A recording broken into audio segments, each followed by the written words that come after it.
Forgot the mic over there.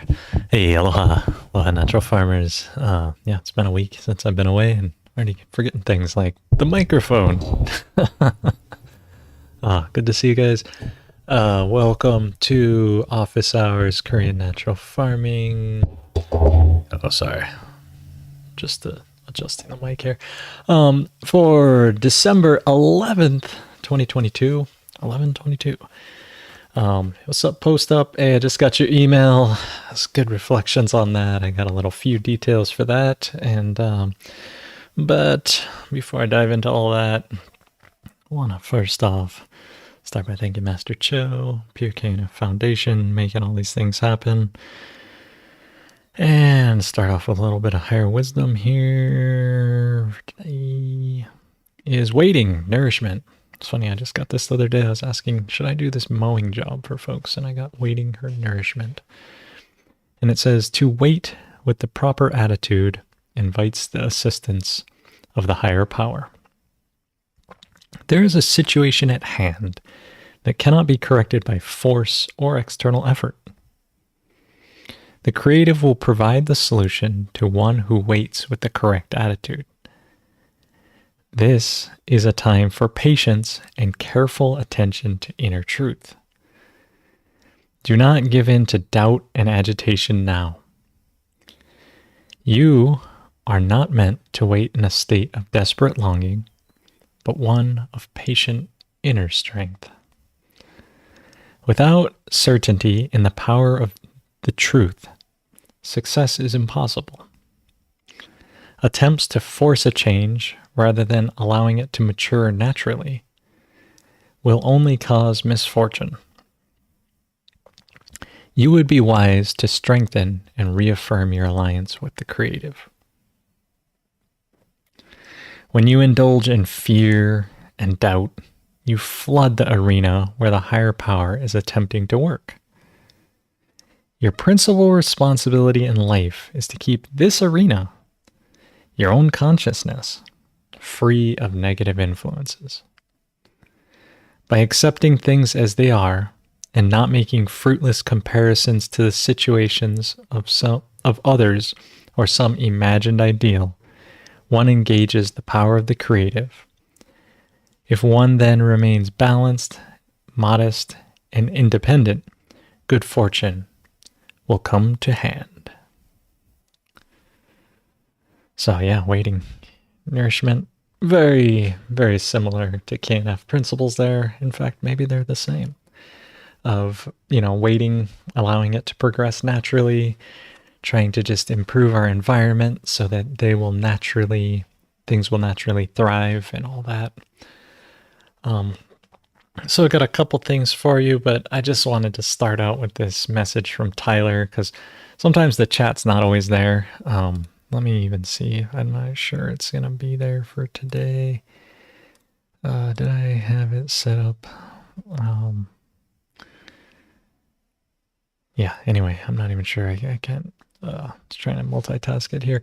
But Tyler was saying, Tyler from Oklahoma. What's up, Tyler and Anna? Hope you folks are doing great and enjoying. But he's saying that he gave one of his new employees at the coffee shop a small bottle of the KNF medicine to take, and she had a consistent cough for over a month. She tried a bunch of other over-the-counter stuff, and within 3 days of taking the KNF medicine, the cough was completely gone. She's stoked, and he's stoked to share the experience of KNF changing lives, and she knows she wants to learn how to make it. So that's a win, man. You can't, when you get into natural farming, Korean natural farming, and you get these miracles and you get these things that happen where it's like, you've tried everything and then all of a sudden you try this and it works. That's the kind of person that is open to it, right? You could have told them before, like, oh, this and that. But until they experience it, until they know, until they see these things, and you don't necessarily know. But now it's probably like you're gonna have a hard time not teaching her this stuff. How to make these tinctured herbs at home. Take these. It's in the book. here of, learning from Master Cho. He envisioned this recipe in a dream of how to take these tinctured herbs by first fermenting, making like a KNF food recipe, and then tincturing it with alcohol, right? And this here is one of the best recipes out there in terms of like other traditional Chinese healing herbs. They don't do the fermentation process first, right?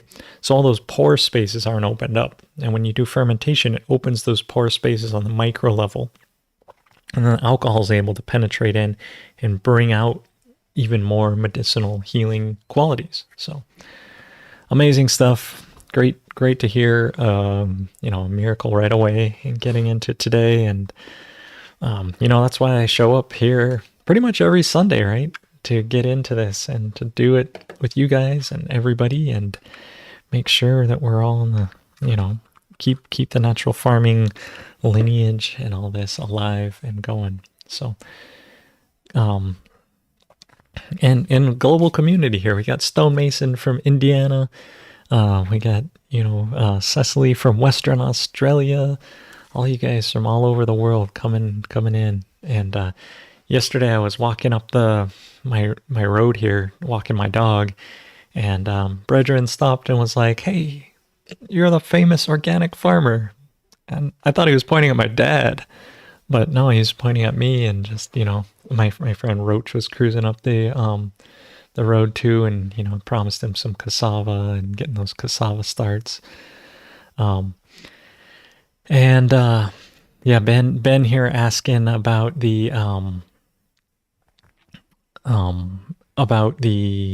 Mauna Loa. Mauna Loa on our island's erupting right now. However, the flow, if you check out Big Island Video News on YouTube, they'll give you pretty good updates. And the flow has stopped in terms of it's still erupting, but it's not feeding the same channel that was coming down to hit the saddle road. So it stopped about 2 miles shy of running over the saddle road. But it is still erupting, and but it's not, air quality here is fine. It's great.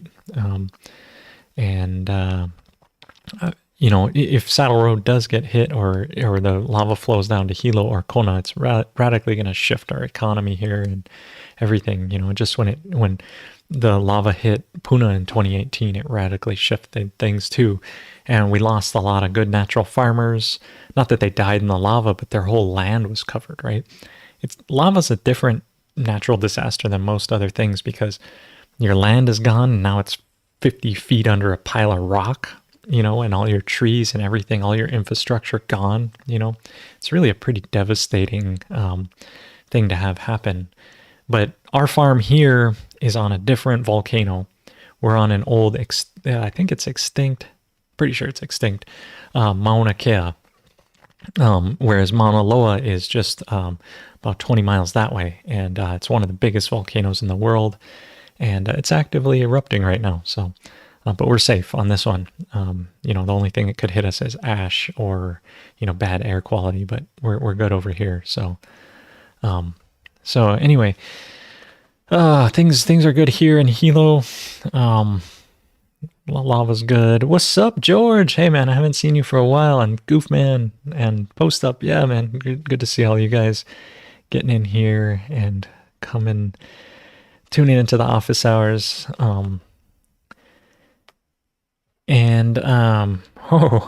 Post Up is hatching chickens in the incubator. We were able to just hatch. I had 2 chickens get out of my chicken pen, which was okay. I just let them kind of get out. They both nested outside of the chicken pen, and both of them, one had 4 babies, the other had 6 babies. Unfortunately, the mongoose got 3 of the babies, so that second hen she only has 3 left. But mongoose are gnarly, man. But she's keeping those around and alive and hatching those. And then we just loaded our incubator up, and we just my wife Susanna just hatched 22 new babies. So the method is, as soon as they're hatched, we put them into a separate box where they have a little house that, I made it out of cardboard, and it just has like cloth paper towel hanging down so that it simulates them going under their mother's wing into their little box. And then under that little box is where we place the heating pad. Not directly, it's actually under the cardboard box so that it's low radiant heat, so that it simulates them going under their mom's wing and heating up underneath, so they can go into their little area. And then right outside of their box is a mountain of brown rice. And that brown rice is there from day 0 to 3 weeks. And they'll eat that, and after 3 weeks, we move them up to their larger pen and get them up there. But they stay in this little box because of the mongoose, because of the predators, because they chirp so much as young little chickens. They just attract predators, so we keep them indoors at that point to avoid the predators. And then after day 3, we start to. So it's just brown rice for the first 3 days and water. And then after day 3, we start to introduce shredded boiled egg. So hard boil an egg and then shred it through a real fine grater. Have the one you use like for Parmesan cheese, like the real fine grated, not like regular cheese, but the real fine grated one. Grate that. That goes down. They'll eat that egg and just a tiny bit for the chickens. Like 22 chickens, we're doing about 1 egg a day, just ground up that way. That gives them the protein and nutrients they need. And in nature, the chicken doesn't hatch all their eggs. They leave some and then they'll peck them open for the other chickens to eat. So they'll actually cannibalize their other unhatched brethren and sistren and eat those. So they get that protein because they can't nurse, right? They don't have mammaries. They're not mammals. They're birds. So they'll eat the egg. So that egg is put in there, and then right after the egg is put in, they'll the first day they don't know what it is, and they don't know what it is. So, but they'll eat. Some of them will eat it, and then eventually the second day you go and put the egg, they'll know what it is. And at that time, right after they're done eating the egg, when they're still kind of frenzying around eating all this egg, then it's really finely chopped bamboo, like on the order of like centimeter by centimeter square bamboo that's put down, and then they'll eat that. And the bamboo is very hard for them to digest, and so is the brown rice. And so what you're doing is you're stretching their intestines out with both those things, and like roughage, pushing their intestines, like making them longer. And then the tiny bamboo is also sweet. And so when they eat that sweetness makes them think it's like candy after their protein meal. And so then it teaches your animals to then value grass. And you don't want to put a whole lot of the egg or a whole lot of the bamboo, because those things, they're like treats, you don't want to put too much of it.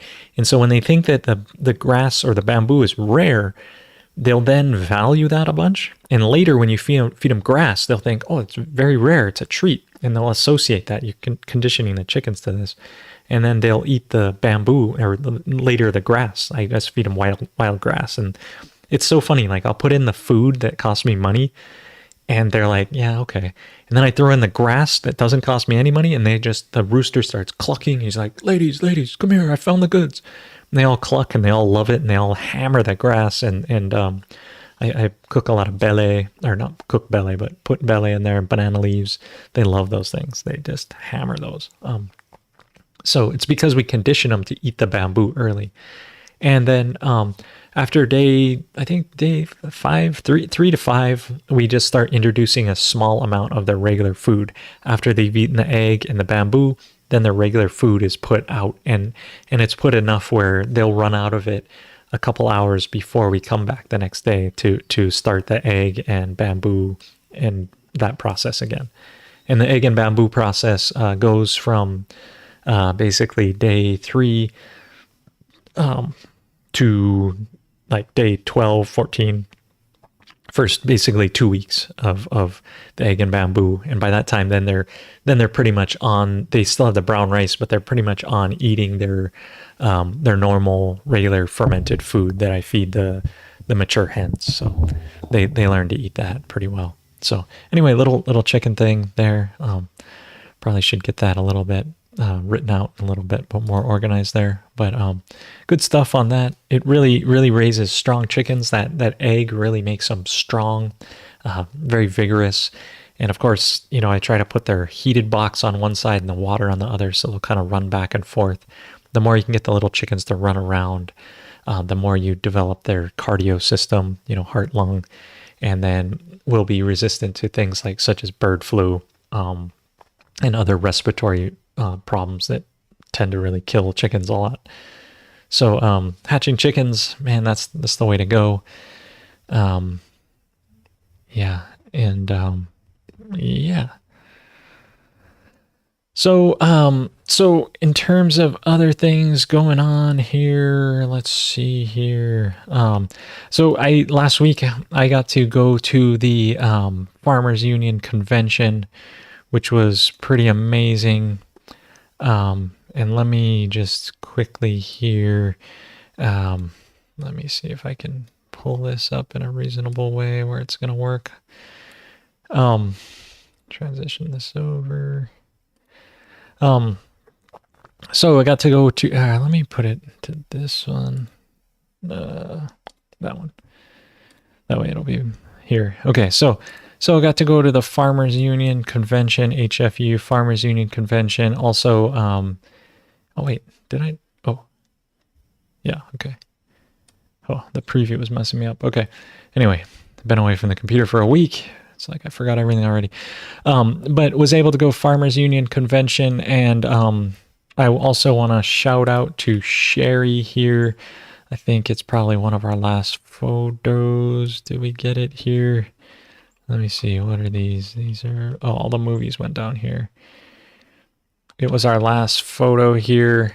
This is Sherry here from North Shore chapter of Oahu, and she won our Pure KNF Merit Contest giveaway.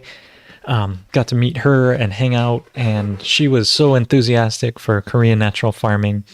It turns out she had attended one of my classes I taught at Waihuena Farms, which is right across Pipeline, or also known as Pipe Line. And the famous surfing spot, the Billabong House and all that, right across the Volcom House, right across the street. But just on the other side of the highway, the Mauka side, I taught a class there a fair amount of years ago, but she attended it and then took the information and was able to, sorry about that. Was able to, where did it even go? You know what? So many things to do. Okay. And close the preview. Open the preview. Okay.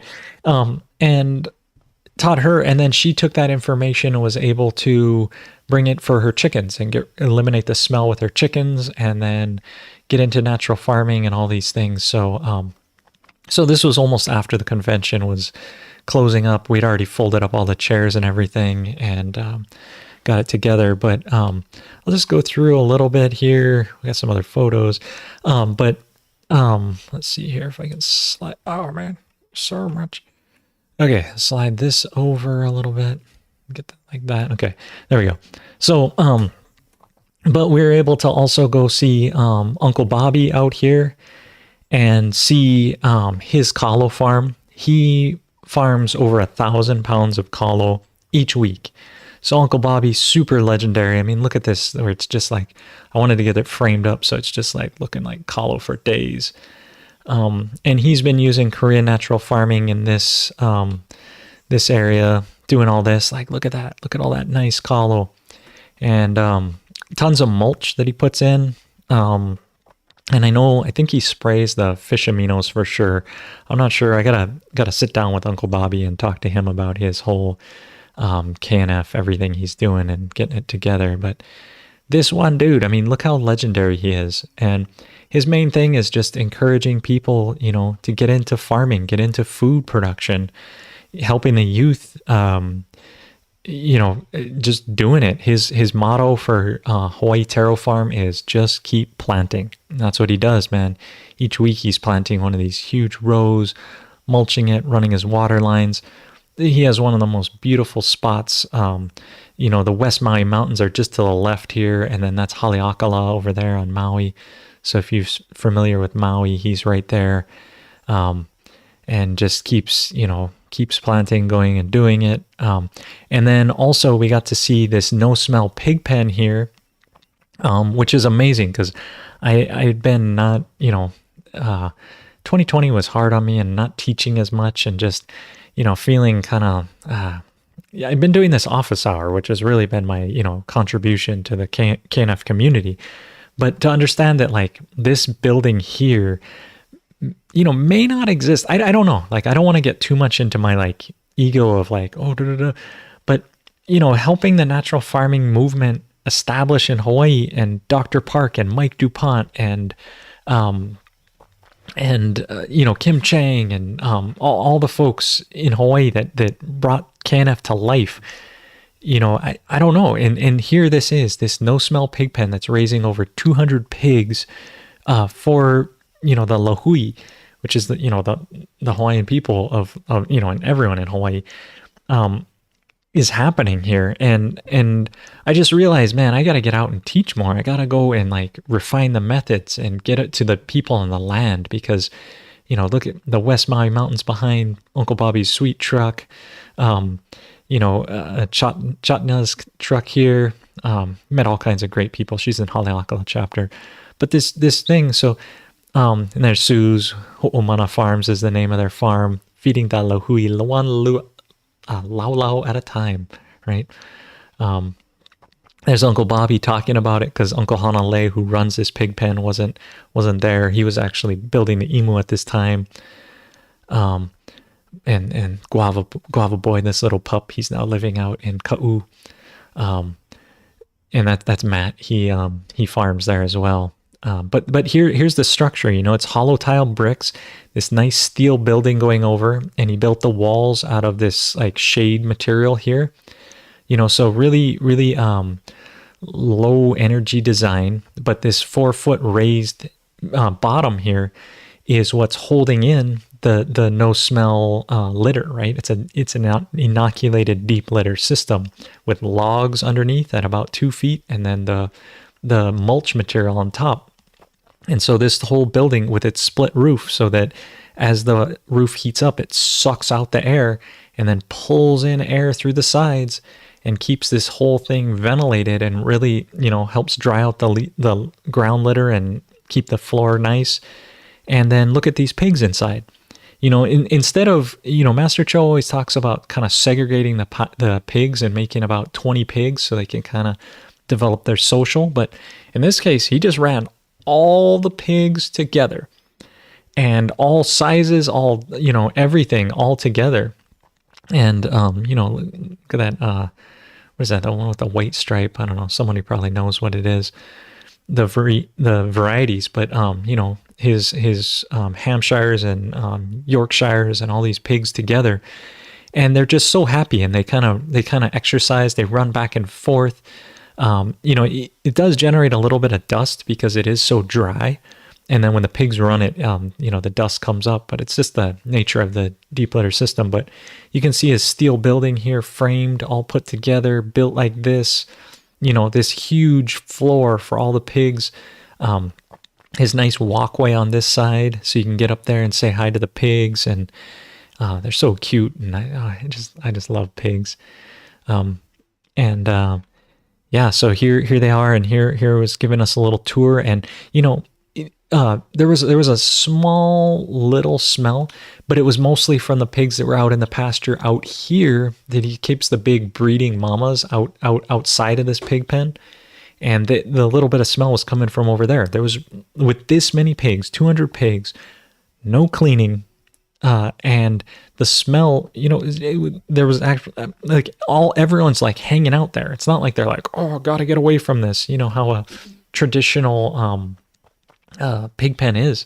They got to get away from it. But this here, you know, just looking at this, all these pigs happy together, hanging out, you know, really, really amazing system that he had running here. And just to see all these happy pigs hanging out together. And then I think on this side, he had it a little bit segregated. I think that's how he kind of sorts the pigs and takes care of them if they need any help or anything. But all of them hanging out together. Yeah. And then here's Uncle Bobby giving us a tour a little bit. And let's see what else. Oh, here's the you know, this regenerative ag windrow system. You know, it's super windy on Maui. Up in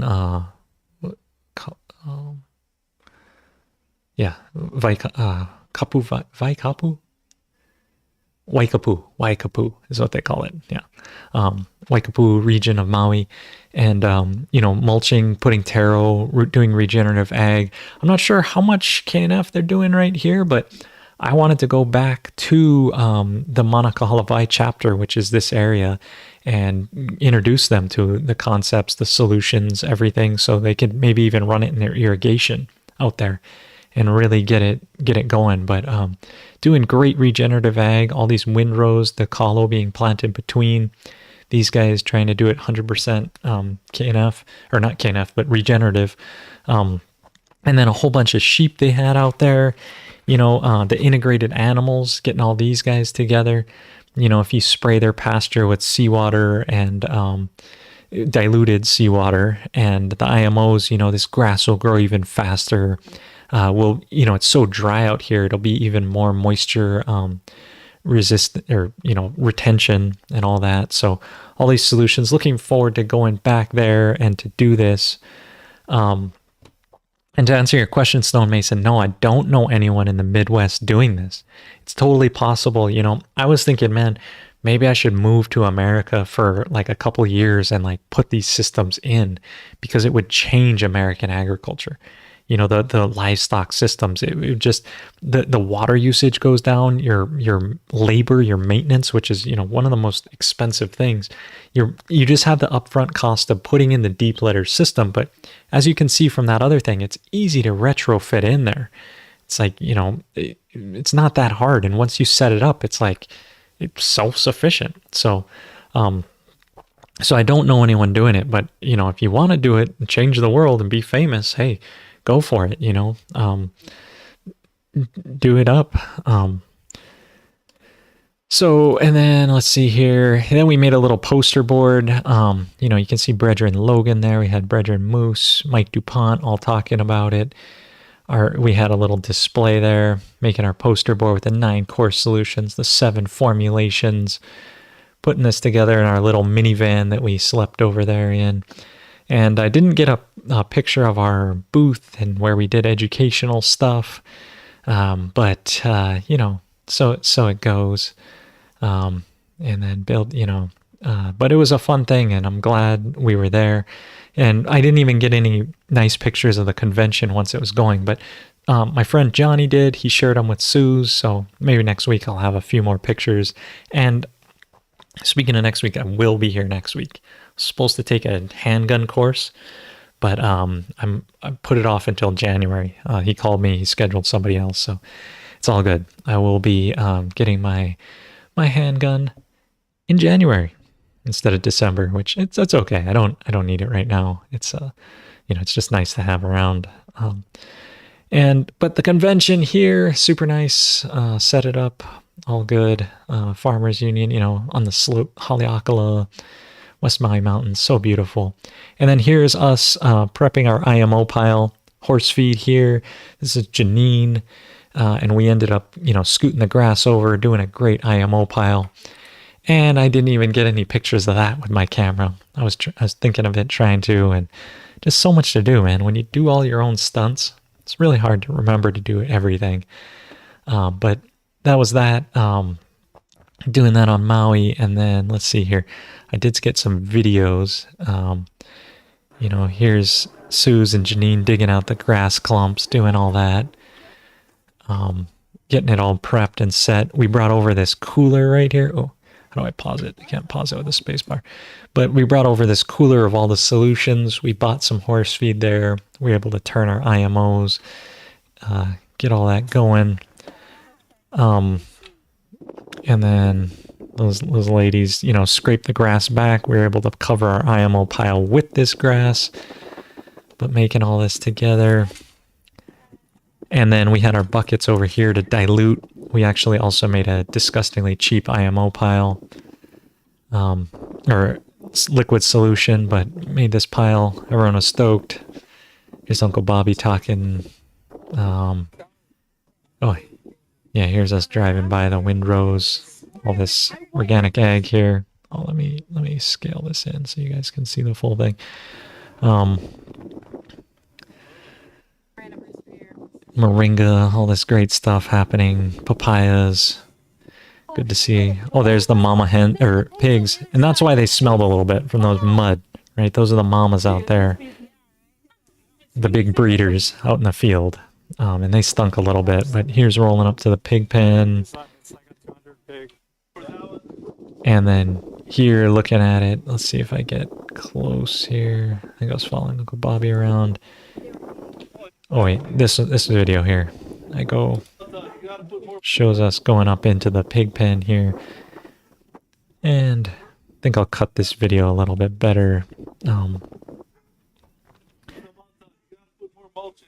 So all these pigs coming around, you know, look at them all happy, coming over to see us, check out if there's food, you know. The pigs are so happy to see you, which is amazing. You know, so, and then, you know, Uncle Bobby talking about one of the hardest things is feeding pigs, right? But here they are, happy pigs, hanging out. I don't know, I just love the pigs, man. Look how curious and happy they are, coming over to say hi. Hey, piggy. Oh, hey, piggy. They're such nice animals, so beautiful. So fun to have interaction with them and to, you know, love and raise them up. And then to also turn them into nutritious, delicious protein for all of us. And then there's the deep litter system. They're all standing on top, you know, so you can see that. All those pigs hanging out. And then a little bit of Uncle Bobby's taro here. You know, just driving through, seeing all this. And look how windy it is, man. The wind is so gnarly over there. So glad we live where we do, in the lee here.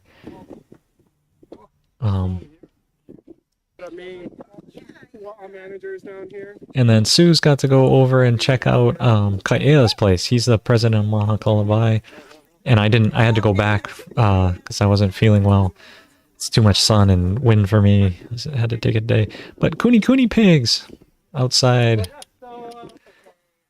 raising these Kunekunes. And looking at all them. Oh, them loving each other. Little pig love. And hearing him talk about what he's doing, I'm stoked to go through this footage and look at that and see what he got going, because that's all going down. So anyway, Farmers Union Convention was great. That's what I wanted to summarize up with you guys and share just a little bit of what we were able to do, bring that, you know, to the folks of Maui, bring that over. And so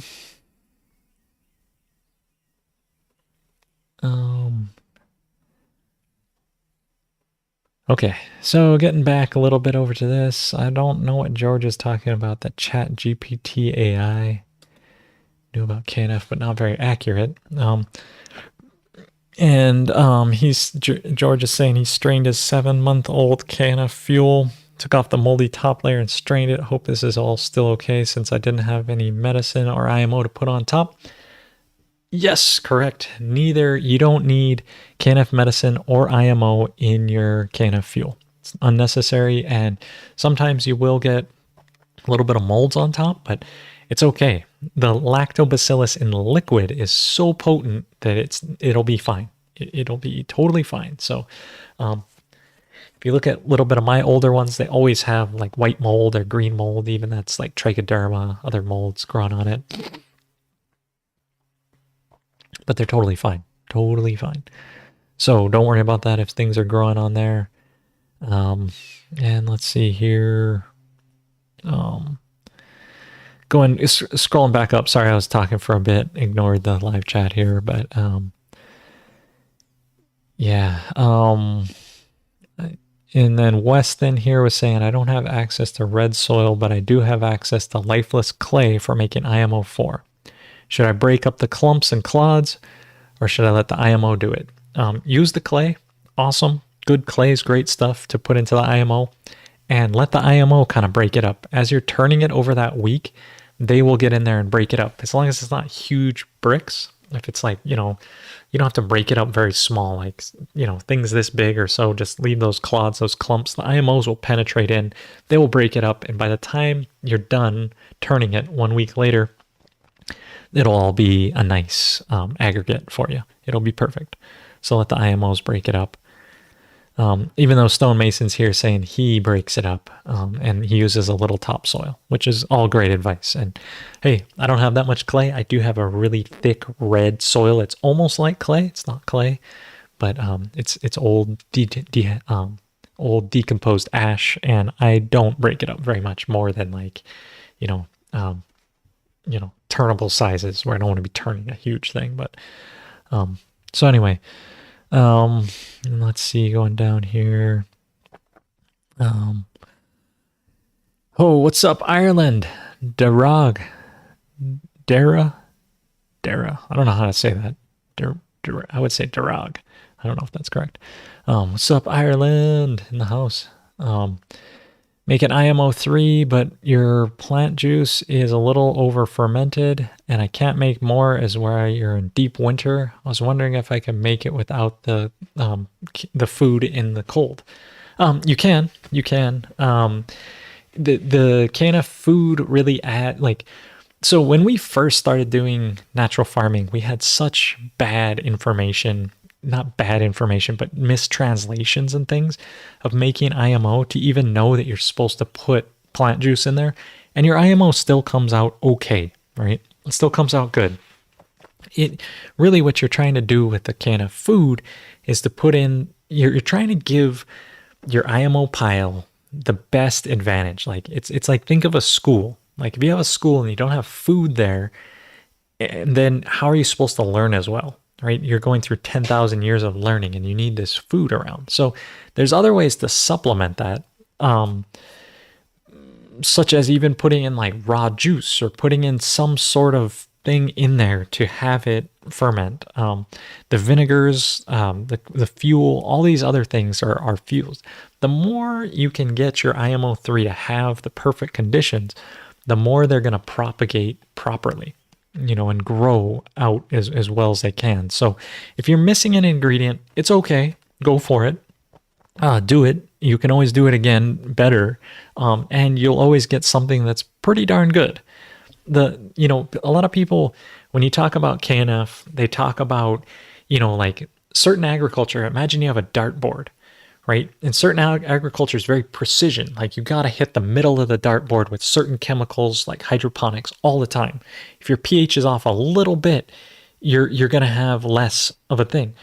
Versus imagine KNF is taking that same dartboard, but it's making the bullseye about 60% of your dartboard, right? So 60% of your dartboard is a bullseye. So even if you're not that accurate and you're throwing darts, you're going to hit the bullseye a lot more often. You can still miss, right? You can still do things wrong, but it's so much more forgiving because you're working with the microbes as an interface versus me having to like manage the pH exactly in a hydroponics. And if it goes out of whack for a few hours, it's like all the plants die. It's like in the soil, the microbes are managing the pH and they're actually micro adjusting the pH constantly in tandem with what the plant wants. And so it gives you so much more leeway to apply something that's not the perfect pH, but then the microbes will balance all this in and bring it in and really nourish your soil. So think of it as like, if you're not correct in KNF, as long as you're getting it pretty darn close, you're going to still be hitting that bullseye. You're still going to be getting great success, that high reward back. And that's kind of where we want to think of it is that it's just a lot more forgiving. So if you're missing a component or you don't have one, it's okay. It's okay. You can always do better. You know, Master Cho over here, he'd probably come slap you. But hey, it's okay. You can, you know, the human body's designed to take slaps. It's designed to get, you know, hit, and he's designed there to correct you and to try and be like, hey, you can do better, right? And that's more of what the slap's indicating. It's like, you can do better. I know you can do better. And so it's always one of these things of aspiring to be a better natural farmer, but it's okay to miss a little bit and to like, you don't have something, go for it, right? It's not like you have to wait. So if you don't have the plant juice, you don't have the KNF food to put in, don't worry about it. Just go for it. And next time, try to get better. So, oh, yeah, and Cheryl's correct that Spencer is running a no-smell pig pen. It's not on that scale, though. I think he's doing about 20 to 40 pigs, somewhere in that region. You know, people don't consider that, you know, pig farmers don't consider you a pig farmer unless you have like 10,000 hogs, you know. You're just a hobbyist, right? I mean, one pig can stink enough to make it prove that KNF works. And it's like, and so sometimes the people with 10,000 pigs look down on the people with just a few pigs to say, oh, you're not doing it right. Or, you know, I understand. It's a whole different game feeding 10,000 hogs each day. Like, imagine that amount of food. That's like truckloads of food, right? And so I get it, you know, so to be better on that, getting better at all this. So, and so George is replying back to me a little bit on the chat GPT AI, and he says it's an artificial intelligence chatbot that has mind-blowing ability to give human-like responses about any topic. And it's free to use. Look it up, OpenAI. Okay, so maybe we need to train the AI thing to learn about natural farming. And it probably just needs more literature. And stonemason, just so you know, this technology, when you're saying that you want something that works in your climate, this is working in Korea. It gets super hot in the summer and it gets snowing in the winter. So, and it works in Korea. And, you know, if you check these pig pens out, let's see, let's not play that right now. But they are all over. They are, let's see here, my channel. These pig pens are all over, you know. So let's just go see, is there anybody in your climate region doing this? And here we go. 800 pigs right here. Natural farming, you know, here it is. Let's see, where them pigs at? Yeah, so here, huge system running the no smell, doing it all up.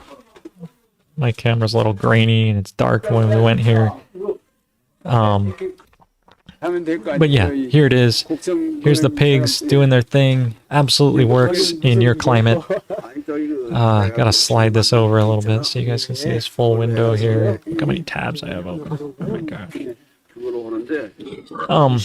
But yeah, here it is. So this is directly very similar climate to where you're at. Indiana, Korea, very similar in terms of it snows, it gets hot, and the pigs thrive, right? So totally works. And those are large scale, right? He's running 800 pigs, you know, that's almost up to 1,000 pigs. You know, the 10,000 pig people would probably laugh. Hormel's like chuckles in industrial pig raising.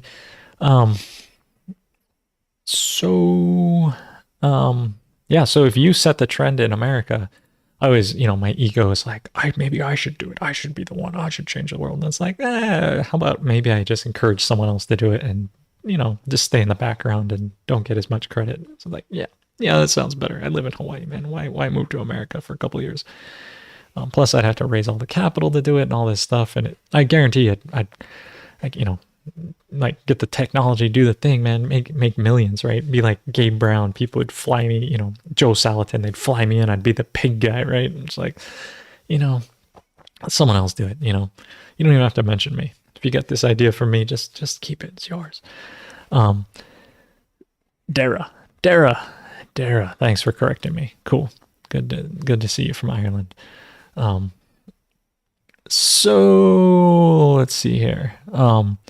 And George is saying his vinegar seems to be brewing okay. One that is that I put in part vinegar, mama, got mold on it, took it off. Another one had a few larvae on the side of the glass, but it smells similar for all jars. In Hawaii, we get these things called vinegar gnats. Let me vinegar gnats. And these vinegar gnats, these little things here, these little things, they can sometimes poop little larvae in there, but these little vinegar gnats, they you know, if you ever have a compost pile, they'll like swarm around. But these vinegar gnats, they actually land and they poop acetic acid. So when I have these gnats in there and their larvae in there, I'm not that concerned about them, right? These little guys here, they actually poop out acetic acid. So they can actually be a vinegar starter for you. So there's ways to like, you know, teabag your material and then lift it up and have all these vinegar gnats swarm to it and they poop acetic acid and you dunk it back in, you lift it up, dunk it back in, and you can make vinegar very quickly by engaging these gnats in the process, just so you know. So a little bit of larva, those things, you know, if you obviously want it food grade for yourself, do it indoors, you know, and seal it, or don't seal it from air, but seal it so that you're not going to let these little gnats in by putting a fine mesh screen on it or something. But if you're just making agricultural vinegar, having these gnats, having these larvae, hey man, it's so it goes. It can be kind of a gnarly process. So Dara saying, yeah. Yeah, cool. Yeah, Ireland. I don't know if I'm going to travel these days. I've been so content just being here, man. I am going to travel to the islands. I am setting up KNF natural farming across the state of Hawaii right now. I'm working with Farmers Union, some of the presidents, and I am going to do a Hawaii tour. You know, I did the Aloha tour a couple years in a row, went to West Coast America, went to Colorado, went to Texas, you know, did it in America. It was a lot of fun. I met a ton of great people. Love you guys. But I'm just not so sure that's in my wheelhouse right now. I got a little puppy, you know, probably gonna be making some babies soon. And, you know, I think I may just chill here and just do the islands and, you know, invite people here, come to the farm, which I still do have openings in my training. Got some great people. I think we have about, you know, six, I think 6 people coming from outside. And then I think about quite a few coming from local Big Island here. So really looking forward to that. Those classes happening. Talking about these vinegar gnats a little bit more. They're not fruit flies per se. They're called vinegar gnats. Fruit flies, to me, a fruit fly is actually, let me look it up, is actually like something that looks like this. Like these guys here. That's what I consider a fruit fly. So they're not exactly the same. They're vinegar gnats. So anyway, I just wouldn't consider that a fruit fly per se, but maybe somebody would say it's like they're compost gnats. I don't know. You know, common names. And Cheryl says she can help folks there. Yes, she is tuned in. She knows what's up. She can help you make a pig pen, make those things. So great to have teachers all over. Cheryl, great teacher out there. She's in Idaho, the Boise region. You know, if you're nearby, reach out to her. She's the queen of Boise, you know. And she's holding down the natural farming there, keeping it going. You know, you want someone in America that's really highly trained. Cheryl is definitely a person I would recommend. So she's right here in the chat. Reach out to her. And yeah, so cool. You guys, the Ireland folks, that's great to see this. A global community we've made. So, okay. Small white worms that they call pot worms in acidic conditions. Yeah, acidic soil. Yeah, so Alvin, those things might be those things that are like they may actually be pooping out the acidity, and things are attracted. If you have problems with acidity, more organic matter, meaning that not organic material, but organic matter, like humus, like finished compost, will help. Biochar will also help buffer that back, keep any acidity from being a problem. And of course, IMOs and lactobacillus. Even though they're acidic, when they get into your soil, they will help to buffer things, move them around, spread things out, and fix your problems. So if you're having like problems like that, char, finished compost, IMOs, lactobacillus, like those are your wins there for sure. What's up, Thomas?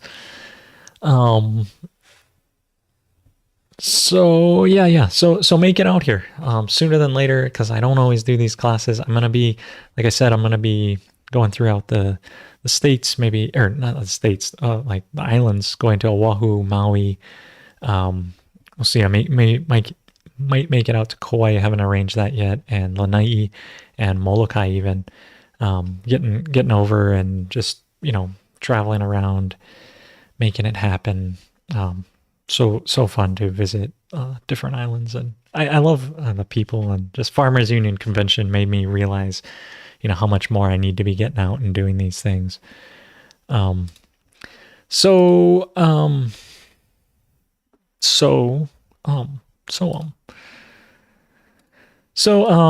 I did want to drop into a little bit of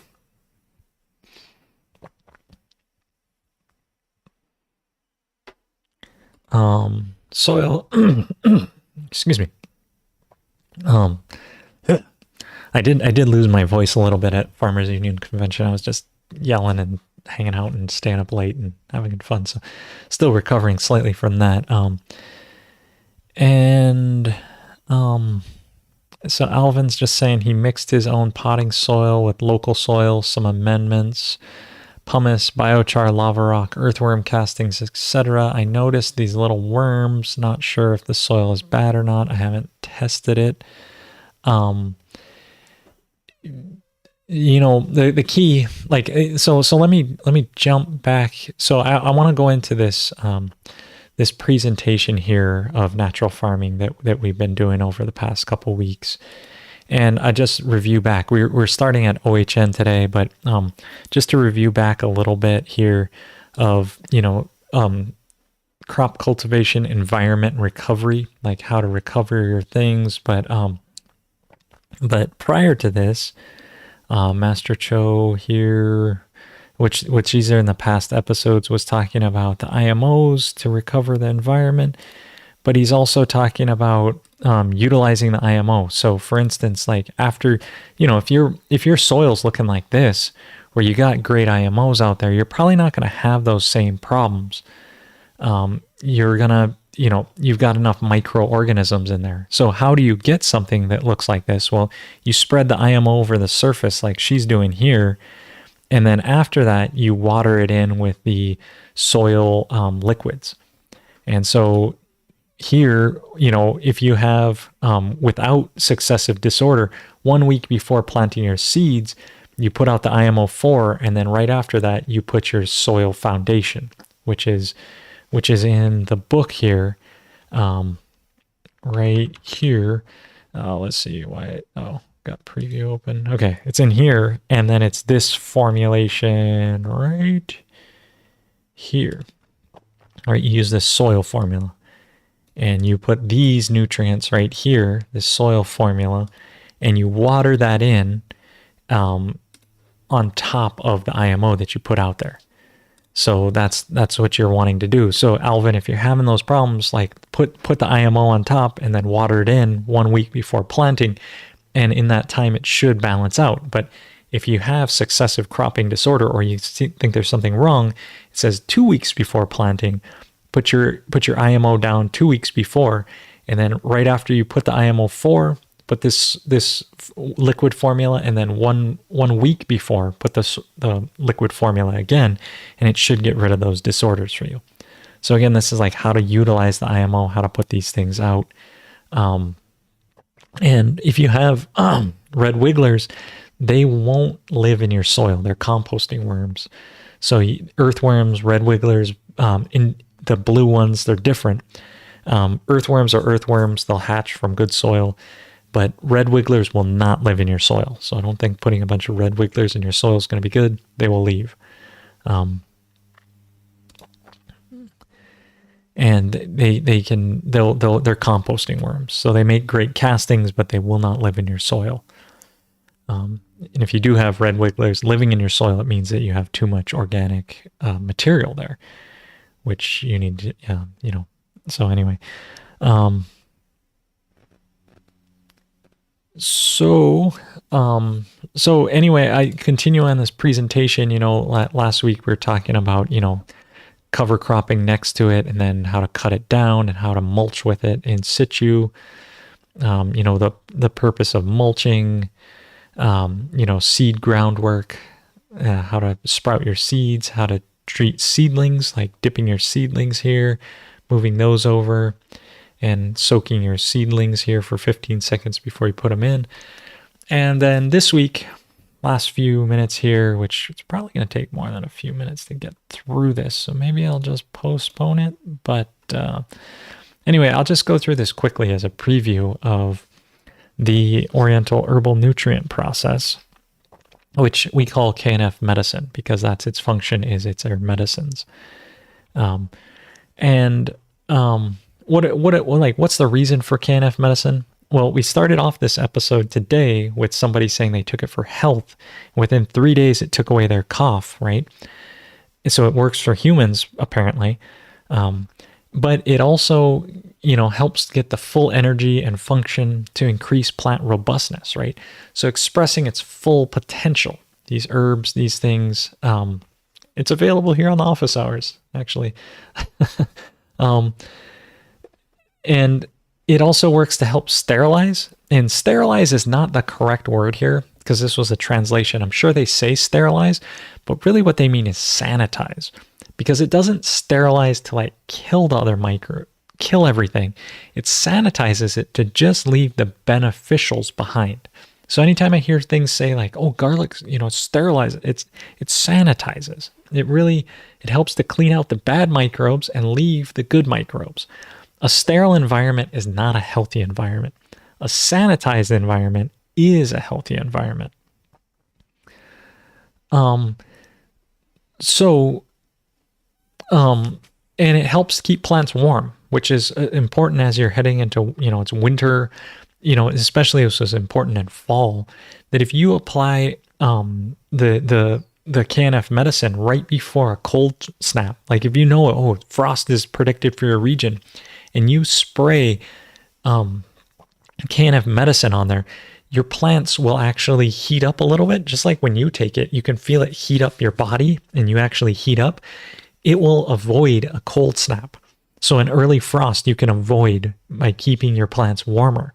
And again, if you want to plant earlier in spring, you can do it if you include the KNF medicine. So this is a way to warm up the inside of the plant. It's not like just applying a heater, which would be a bunch of energy. It actually heats up the plant inside. So amazing technology here. And it can revitalize crops and activates their growth, meaning that this can take older plants that are not as vigorous, and as you apply this, it youthens them to a degree. They find this extra energy because all these herbs, spices, everything, it synergistically brings out this medicinal qualities for them. So that's the reasons for using it here. Helps things activate and go through. And it's pretty amazing here.